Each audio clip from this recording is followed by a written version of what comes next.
Today, I'm joined by Ricky Goins of EDAS and Team Society founder to discuss the PG County basketball documentary, Basketball County, In the Water, and provide our first reaction after viewing it Friday, May 15th. Welcome to the show, sir. How you doing, man? It's good to be back. I'm pretty good. Everybody in the area is really excited about this project. It's got a lot of support online from almost everyone. No, definitely, man. It's buzzing, man. I'm looking at my timeline. People excited about it and seeing like they enjoyed it. Yeah, I agree. So let's go ahead and get started. Let's start with segment 1, which is the father of Black basketball. What were your thoughts on that segment? You know, that was amazing because I didn't know that. I had no clue. And what shocked me even more than that was I saw that Duke Ellington and Charles Drew played ball. I would have never thought that. I had no idea. So that was, I learned something today. And seeing it today, and that was great. The fact that, those guys have no association with basketball had something to do with basketball being introduced in this area. Yeah, I thought it was very interesting as well. And I think one of the biggest things that stood out to me about that segment was how he pretty much started it in D.C., but I guess, was he a resident of PG County?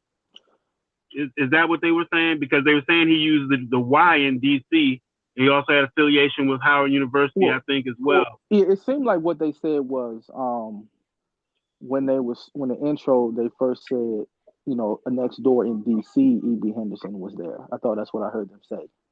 Okay, got it. So that, to me, that kind of speaks to, how DC and PG kind of always coexisted with basketball, even today. So I think that's the first thing that really stood out to me. Definitely. So let's take a look at segment 2, which was the competitive edge. What were your thoughts on that one? Well, that clip had been going. That's been a promo piece for a couple weeks, and we shot that scene when the lights come on. That was an extra scene that was shot at my rec center outside on the outdoor court, 10 o'clock at night. I remember John Beckham calling me at 7 p.m. like, "Hey man, can you get some guys and pull up to Spring Hill Lake?" And I'm like, "Let's see." So he ended up bringing a couple guys. I had a couple guys, and we played pickup. And we ended up shooting that scene, and we did I had to do the same move like 10 times. It was crazy. And it was and it's funny because after all that, when the shot got edited and everything, it was like, man, you guys' faces are too old, so we're gonna black your faces out. But in terms of the actual piece, I think that is a huge part of PG County basketball and local basketball in general is what we're able to do on the playgrounds. I mean, we had such competitive run. I mean, you'll hear stories even back to Wilt Chamberlain playing pickup at Kelly Miller with Elgin Bella during the summer. That is what made us different. Like Jeff Green kind of said, it's not that they don't do this in other places, but what is done for the game here, and it just was different. Yeah, well, I was very vocal online about that when it was the promo trailer, the competitive edge piece. I kind of wanted to see some competitive footage within PG County on the playground. I think they may have showed some competitive stuff at Berry Farms. I think Michael Beasley said him and KD went down to Berry Farms and would play. But I kind of wanted to see, some footage, if any, in PG. Didn't necessarily have to be with, KD or Beasley or any of those guys, but just, if any, I would love to have seen that. The other thing about that, they had Steve in that.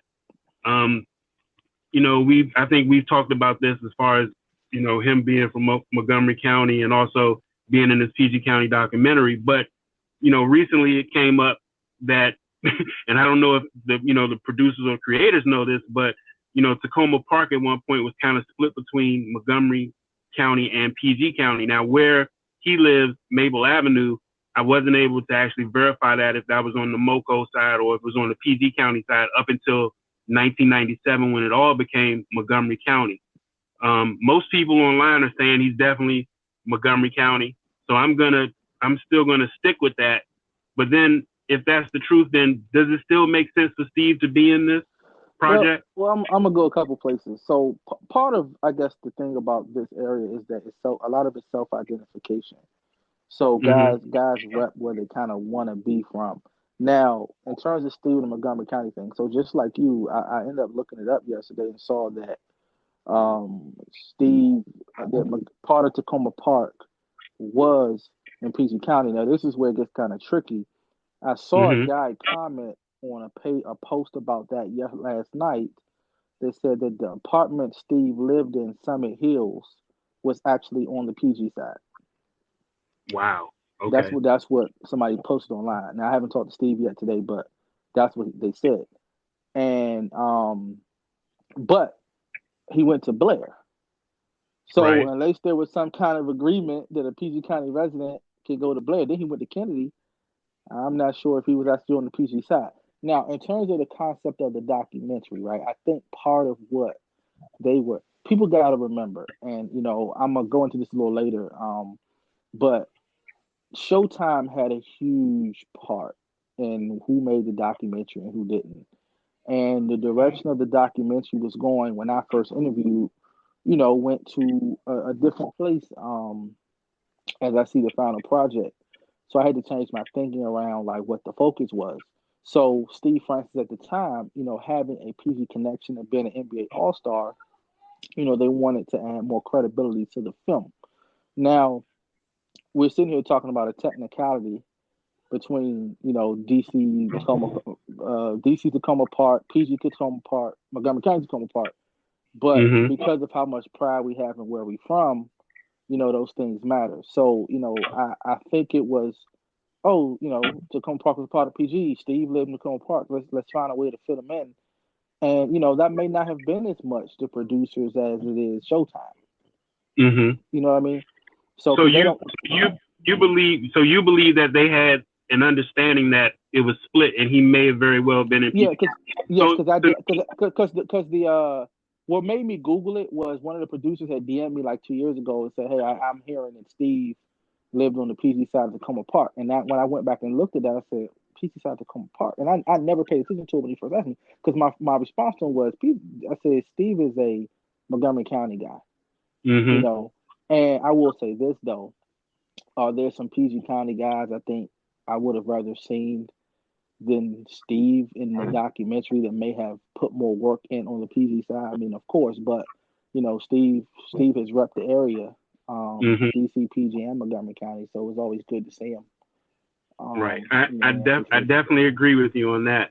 But I will say this: if it is true that Steve Francis is a PG County guy, this is a huge Easter egg. And with that they've kind of shown this, that to me takes the documentary up a few levels as far as the overall production. Just in my opinion, if that's something that they're revealing and that we found out through this process, to me that just takes it to a whole nother level.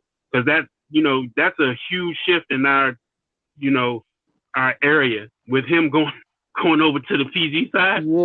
yeah, and that's to show you like how much like a documentary like this is needed because people really don't know. Like they group us together, Mm-hmm. and though that PG, DC, Montgomery, Nova line, is history between them lines, and it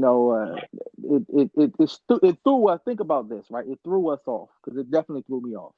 But to the rest of the country, they're like, we thought Steve was from here. What are y'all talking about? So Exactly. so I get it.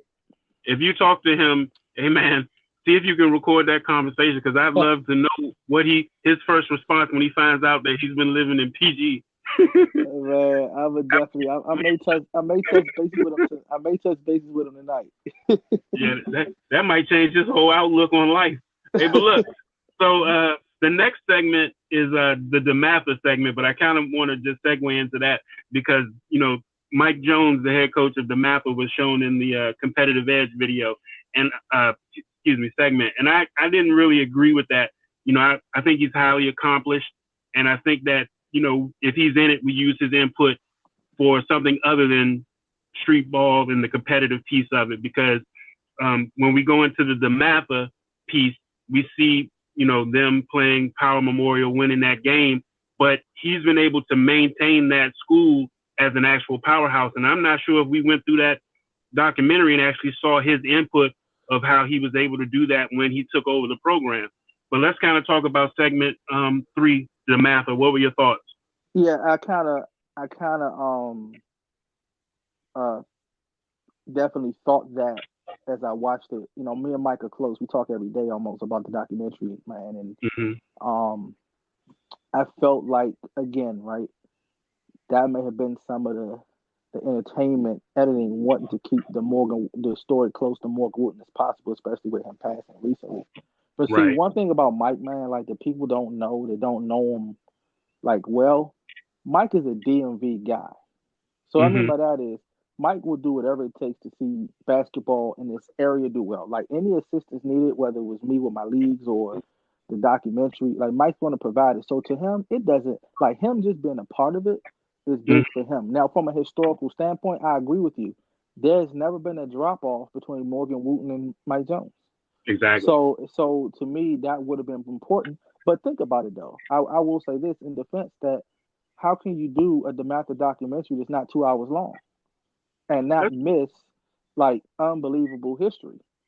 That's true. So you know, I get it. And then like I said, Mike, I'm sure Mike is happy with being known in that documentary as a local guy than just DeMatha's head coach. Got it. So let's move on to what did you think about the overall segment itself, though? Did you have any? I thought it touched. I will say this, right, and I want people to know it's tough to find film, man, in certain eras. So like a lot of people have been saying to me that, well, that DeMatha footage is not really clear what really happened in the game, and I agree with that. The final score is like 46-43 or something like that. But it gave a taste of DeMatha, you know, to the area who, you know, DeMatha is a big part of the area. And so I get it. I think that they tried to do a DeMatha story in about 4 minutes, and that's impossible. So I think they did the best they could with whatever they were allotted. So when I look at the project as a whole, I think that piece, if you're going to highlight that school within PG County, because it was kind of the only school which was highlighted, I would have extended that piece. And, you know, I'll talk about that later when we kind of move through, but there were some pieces that I would just take out and shorten altogether. So I think that would have probably been a segment that I would have extended a little. I agree. No, I 100% agree with you on that. If looking at it from that standpoint, I agree. DeMatha definitely deserves more time, but I kind of, we'll keep talking about it. There's some things I'm sure we'll get to that I'll discuss towards them. Got it. So let's move on to segment 4, the rise and fall of the prodigal son, which is basically the story of Len Bias, which is very familiar to everyone in the area. So what were your thoughts about that actual segment? I mean, I'm just give you some backstory. When they were planning this, they weren't trying to. If you look at the first couple trailers that they weren't released to the public, because Len Bias has his own documentary. Len Bias' story is well known. How do we focus on telling some other stories, you know, that people don't know? There's been 1 million books written on Len Bias and so. But again, there's the entertainment factor, right? And there's the TV factor. So he did get a segment. I think honestly, to keep it brief, they hit on a lot. I would have liked for them in that opportunity to give us a little bit about Columbia Park. You know, I think that we could have learned a little bit about Columbia Park right there, because a lot of good basketball was played there and a lot of legends came through there. So that would have been a nice time to get, because even in the documentary or the 30 for 30 on Len Bias, there's not a lot about what happened. You know, even the Lincoln Park time. I mean, the Columbia Park time. So that would have been an opportunity to tie more to PG County roots. But again, Len Bias' story in itself is very commercial. So, you know, nothing shocked me about that piece. Yeah, I agree. I for the entertainment piece of it, you know, unfortunately, I do understand what you're saying, but I definitely agree with you. I think that with him being as talented and from the county, I think that's where you kind of lump all the talented players within his age group and kind of bring it forward, even up to KD, and you show just that vast amount of talent that they've had over however many years. To me, that's that segment. Instead of, you know, we know that I think everyone knows that story, And it's not to say that you can't speak upon, what happened and things like that, but kind of speed through it and show the other part of the talented other players. No, you I get agree. me? But and when we get to the next segment, I'm gonna say something that's gonna tie right into that. Got it. So let's move on to segment 5, which was trials and tribulations, which kind of tied the crack era into PG County and its impact on basketball within the county as well. What were your thoughts on that? Of course, I love it. That's one of the pieces I was in.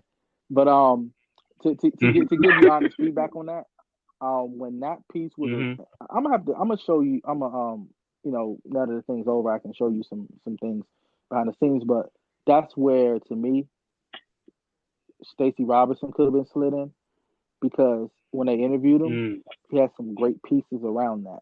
So like I was expecting to see Stacey Robb and Harold Fox in that piece, because I saw some interviews they did. So to see me and KD was like, we weren't even really born, but we both definitely felt the impact of that. And it's funny because all the calls I've been getting today been, man, you wasn't even born when that happened. So it was interesting. But to me, for personally, that was the important part, because the how the crack era affected DC as a locality has never fully been covered. Even in DC and PG County, even in Lynn Bias' story, they make it a national story about what crack was doing nationally. DC was the murder capital of the world, and PG County in that area, it was rough. So it was important that people know that there was a period in time, after Lynn Bias, around that time, where DC was, and I keep saying DC, PG County specifically it was rough. You know what I'm saying? We didn't know. In my quote, I say we didn't have a vision. We were just surviving. It's true. We were they tried to exterminate us almost as a race of people. So to make it out of that is a story in itself. Well, so here's where I am with this segment. After viewing the entire project, I really kind of fell on the fence about this one, because we did the Lynn Bias story in short. We did trials and tribulations, the crack era in PG County, its impact on basketball. And then we touched on Curtis Malone. And to me, now that's 3 segments, dealing with, drug use, drug selling, things like that. And, I get it. Those are definitely headline stories within the county.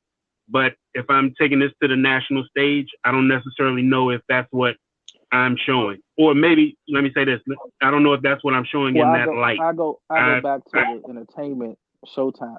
So like part of documentaries, and some of the other ones I've tried to work on, I have to explain to the subjects that drama and controversy is what gets you airtime. So like as a people, we're like, you pretty much paint this picture that it was desolate, and then that, this guy that started his AAU program was a drug dealer. Like off the surface, it looks, dim.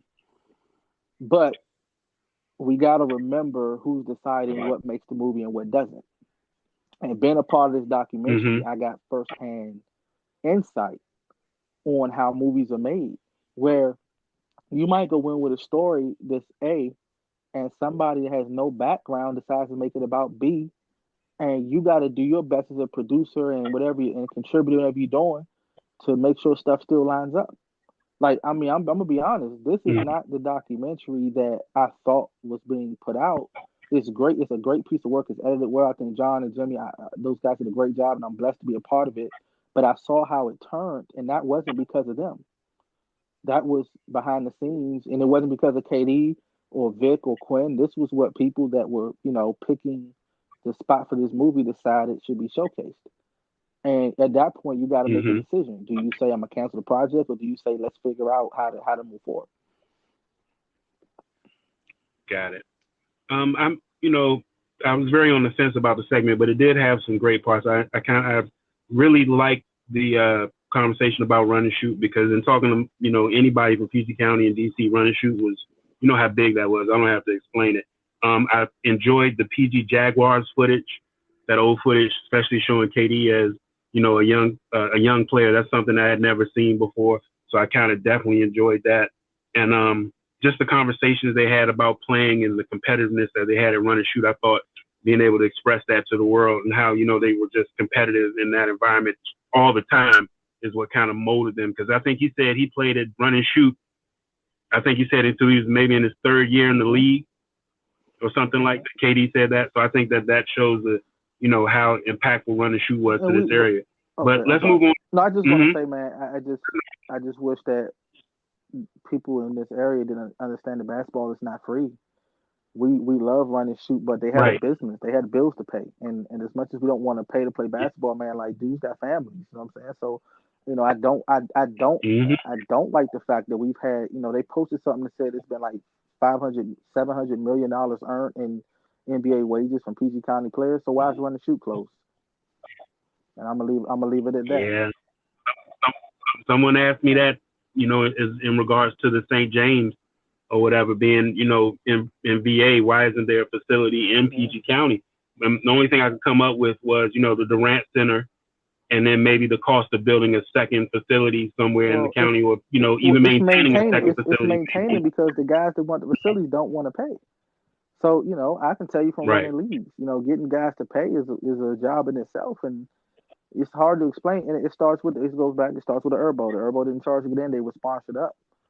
It's not a lot of sponsorship. It's not a lot of sponsorship dollars going on right now. So, you know, what is supposed to person do? They're supposed to starve to give you free basketball, and then these same players, when they make it, they don't give it back.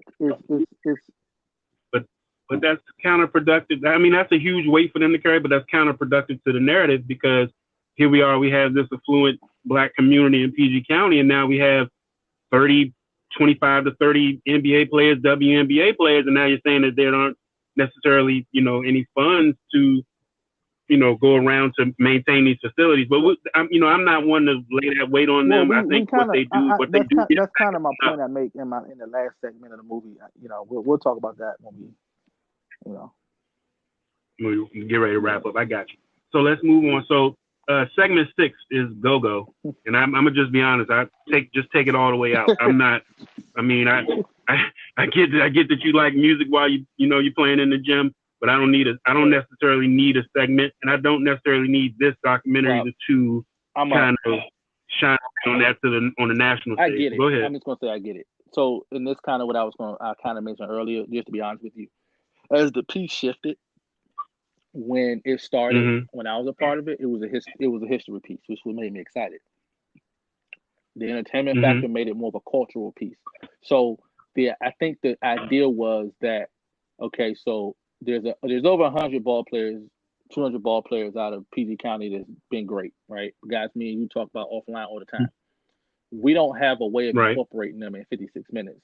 So we're going to shift the documentary to more of, let's highlight the culture and the background of the area. And that's what they really did. If you notice, there's not a lot of talk about individual ball players besides the Limbai, to KD, DJ, Quinn, Vic. There's not a lot of Nolan. There's not a lot of individual conversation. So it more so focuses on the environment around them. So if you take the documentary in that context, the Go-Go part has its place. But if you look at it like I'm trying to learn about the history of PG County basketball, I agree with you. It's kind of like, why is it there? You know, but I mean, in this particular, you know, with that segment, I mean, looking at the project overall, not much, you know, time given to public schools, public school players, public school coaches. To me, you know, we had our DeMatha thing. That's the private side. We know it's a powerhouse, but there's been some really good teams, really good players who've also been in the public schools. And I think that instead of this Go-Go piece, we could have shed some light on those programs. I agree. And as a historian myself, I agree. But I'm telling you, I didn't watch the documentary until today. So I don't want anybody to think I got a heads up. And as I watched it, my mindset changed. Like, this is not a history lesson. And the local people wanted a history lesson. So if you take your mind out of that concept, and I'm gonna learn about the technicalities and the who was who, you're going to more so learn about what impacted. So people have seen KD handle the ball. So Mike Beasley is telling you that Go-Go influenced that. That's more so what they was trying to get you to understand is, quote unquote, in the water. than what was going on in the gym of me working out or what this guy was doing. So like that's why I say the context of the movie. Hopefully people get that. If they get that, then who's left out and who they should have talked about won't mean as much if that makes sense. There's going to be some DC people who are going to see that it's hands funny, up right? segment. That's the first thing I thought about when I saw it. I said that's going to get it. I said we gave the Moco guys something to talk about with Steve Francis, and we gave the DC guys something to talk about with the Go-Go. Yeah, that hands up thing. You know, they definitely going. A lot of DC people going to claim that, but yeah, like I said, I'd take that one out. But the next segment is segment 7, which is DC Assault. What were your thoughts on that segment? Just like the DC Assault documentary that came out a couple years ago, like it's hard to really quantify like what DC Assault meant without, and this is going to touch on what I just said prior, without going into individual players. So like DC Assault in terms of AAU, to me, made AAU what it is today in terms of a money enterprise where shoe companies decided that this is where we're going to invest in our business. A lot of guys that got discovered because of AAU would have never happened if it wasn't for what Curtis Malone did with DC Assault. The takeovers and all that originated under DC Assault. So right. I enjoy that. But then to go back and kind of crucify him at the same time, I'm not going to say I was extremely pleased with that. But I don't put that on Jimmy and John, who that wasn't their intent. Like you can see the influence of the entertainment side. Now, I will say this: what I do appreciate with Jimmy and John is they were trying to show a couple angles of everything. I watched the Last Dance, and I understand people are falling out the trees, to worship it, but there's not a lot of two sides of everything. It's Michael Jordan's opinion, and it's validation of his opinion. And I don't think you're a hater for saying that. I'm a big LeBron fan, but if I saw a documentary where it's LeBron and his opinion and validation of his opinion, I'm gonna speak out. So I hate that it was kind of done how it was, but I appreciate the fact that we got, Curtis Malone was great at this, but he had an issue with this, so that we can see both sides instead of documentaries that are just propaganda pieces. Right. So here's my thing about it. You have an opportunity, in my mind at least, that instead of telling us he was a good guy, we could just focus on what he did that was really good and leave out everything negative. This is really the stage to do that, where you can actually focus on the dominance of what he created, DC Assault, the players that he had. I really enjoyed seeing the footage of a young DeMar Johnson. That was great too, something I had never seen before. So instead of even focusing on that, because we've seen that, I've seen documentaries where we're attempting to say he was a great guy, he made a mistake, and he's paying for it. But I think now we're kind of past that point with this project, because I've seen a Nolan Smith testimonial before in speaking about Curtis Malone. You see what I'm saying? So to me, that didn't break any new ground. And like I said, it kind of goes back to where we're just pulling from the headlines of PG County kind of to push the story and make this, like you said, entertaining. But I just think that when you're at a certain level, you have an opportunity to shift the narrative to your favor. Yeah, but that's why I'm going to say that's where the entertainment effect comes in, and the people that's going to put it on say this is what's going to happen. Like what I don't want is but it's going to happen anyway. What I don't want is for the guys that tried to do something great to be blamed for the business side of it.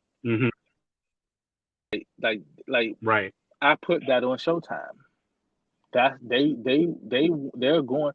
This is not the first documentary where we've had negative pictures painted of influential black men. But then the question becomes: do you just not tell the story at all?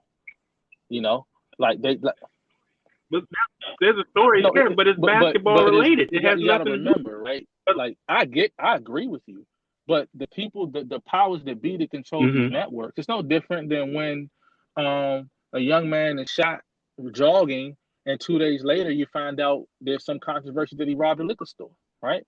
Like that's what the news station needs to drive their ratings, and then the question becomes, do you not tell the story of the young guy at all? Because you know if you tell the story, that's the stuff that's going to come out.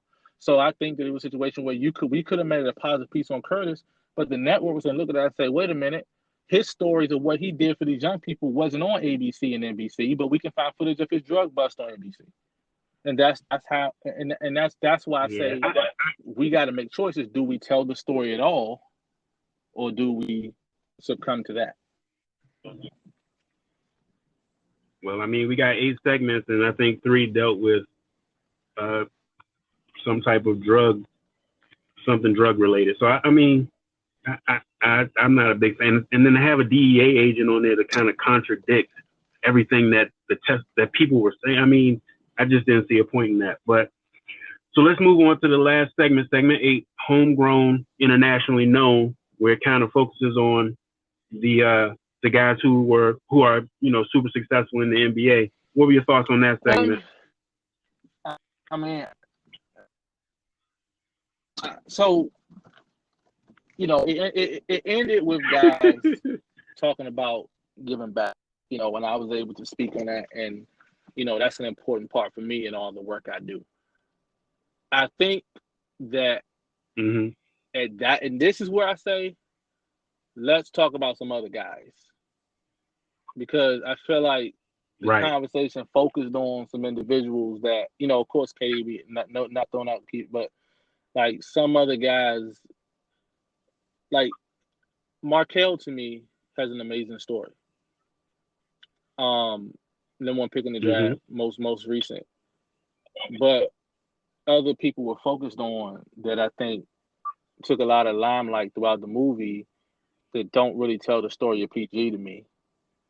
And that segment, I would just like to see some other guys mentioned right there. So I definitely agree with you on that. But I Quinn Cook's story, undrafted, that was kind of, you can kind of see that was kind of heartfelt with the footage they had. I like that part. Didn't really go too deep into Victor Oladipo's rise. I think that's a great story as well. I think the Durant Center was placed within that segment. I'm not sure if that's where we placed that, but in the documentary. But I just think that it kind of felt like a pat on the back towards the end. And I hope people don't take that and be like, well, yeah, you made it, but like you said, what else are you doing? But I just think there could have been other guys mentioned. Talk about right from day one. This movie might not even made it to Showtime. So him and KD put it on their back. Right. They won't, but they should. My only thing is, let's involve some other guys. Jeff Green's been in the NBA, what? He does a lot of stuff in the area. He's just a very quiet guy. There's other guys. I said Jeff Who's Green. That? Ty Lawson. Jeff Green, got it. Let's use Jared Jackson was talked about, but his story wasn't told. Like I would have liked to say, let's take that piece and go through some more guys and what they've done. I understand people don't want to talk about the so to me, that part could have been, let's hit on 10 guys. Let's squeeze in some guys, some more guys, in that piece. But, I get it. End of the day, KD's piece with his mom was amazing. Right. So let's kind of go back and just look at the overall. There were some notes that I took about the overall. Some things that I saw that I really liked. Ronald Polite's viral dunk from this year was included in the footage. There was Capitol Classic footage that was included. Keith Williams made the documentary. Rob Garner made the documentary. Coach Lou Wilson made the documentary. Troy Weaver. These are all, significant people within the DC basketball or PG County basketball realm. Keith Stevens, the actor guy from Tyler Perry, taking them out. You made it. You made it. Michael Sweetney, Bobby Mays. I love Bobby Mays, but yeah, did I necessarily, I probably would have preferred, like you said, some other guys. Markel Fultz is in here, and I saw a shot of Tony Skinn. I wasn't too sure about that one. James Brown. They used Adrian Dantley for the promo, and I think he said one sentence. Nate Britt and Chris Jenkins. What were your thoughts on that? Nate Britt and Chris, or you mean the overall names you mentioned? No, but Nate and Chris. What did you think about them being in it? I mean, they say they're PG County guys. They're PG County guys. I mean, I think Chris definitely has his place as, for what he did for Villanova. That's special. And then with Nate, I mean, that's his brother. So, they probably weren't going to do it without each other. But see, it goes back to what I've been saying all night is, like, over 80 people interviewed for the documentary, and they listed most of them in the credits. And so what they have to start doing is, okay, we got all these documentaries. We want the most credible names, and then does what they say, does what people say, is it powerful and impactful to move with the feeling of the documentary, right? So do you give a quote? Do you have something to say that's gonna be more lasting in terms of people remembering than maybe who's actually saying it? So if people notice, like, Markel isn't in it much, well, I don't know how good Markel's interview was. You know what I mean? So I just hope people can understand that a lot of that is entertainment. A lot of that is, and then some of it, I'm gonna be honest, was coordinated interviews. Some people they weren't able to catch up with in time. So, that left some people out too. But, Chris Jenkins has his place, man, as an NCAA legend, tournament legend. I mean, you can't take that from him. So, So what about your, were there any people that you kind of thought should have been in it? If you could maybe your top 10 people that you would have liked to see. Now, let me put this in context. Me being one that understands the history of PG County basketball, it's not me as the entertainment producer. I like to have seen Earl Fox, Stacey Robinson, Dickie Simpkins, Henry Hall, Mike Tate, Don Reed, guys that laid the foundation for PG. But it's the reason why DeMatha, if you look at the film, early on, DeMatha was looking at DC guys. They didn't start recruiting Maryland guys till later on because of the foundation laid by the guys I just named. So that's what I would have liked to have seen. But as I said, my context and thoughts on the movie changed when I realized that this was a cultural piece. So when you mentioned the part about that actor, from a basketball standpoint, he didn't make sense. But I guess they wanted to get some people in there outside of basketball to speak on PG County. So that's what that was. Like, if you go back and watch the documentary and say, okay, let me throw out what I know about PG County basketball history, and let me figure out some things about the culture and what's in the water, it won't make you feel better, but it'll make you understand what they're doing and what Showtime wanted to do. I'm not saying that's all that Jimmy and them wanted to do, but this is what Showtime wanted to do. It's a cultural piece at the end of the day. I got you. So there's two things I'm going to say, and then we're going to close out. The museum, the retail clothing store in DC, product placement was beautiful throughout the entire that's my love family. That's my family. Yeah, I love to see it. And I'm gonna tell you, man, one day the story of Greg and Mo and what those guys did for music in this area and now clothes, it got to be told too. Yeah, I agree. I think that, but I love the product placement. By all means, make sure that it's a local brand. And then the other thing, I think we talked about this. Danny Ferry made it. Mm-hmm. I mean, Danny. Look. I'm high on Danny Ferry. I get people's Danny issues Ferry with Danny made it, Ferry. Rick. I get it. Trust me, I do.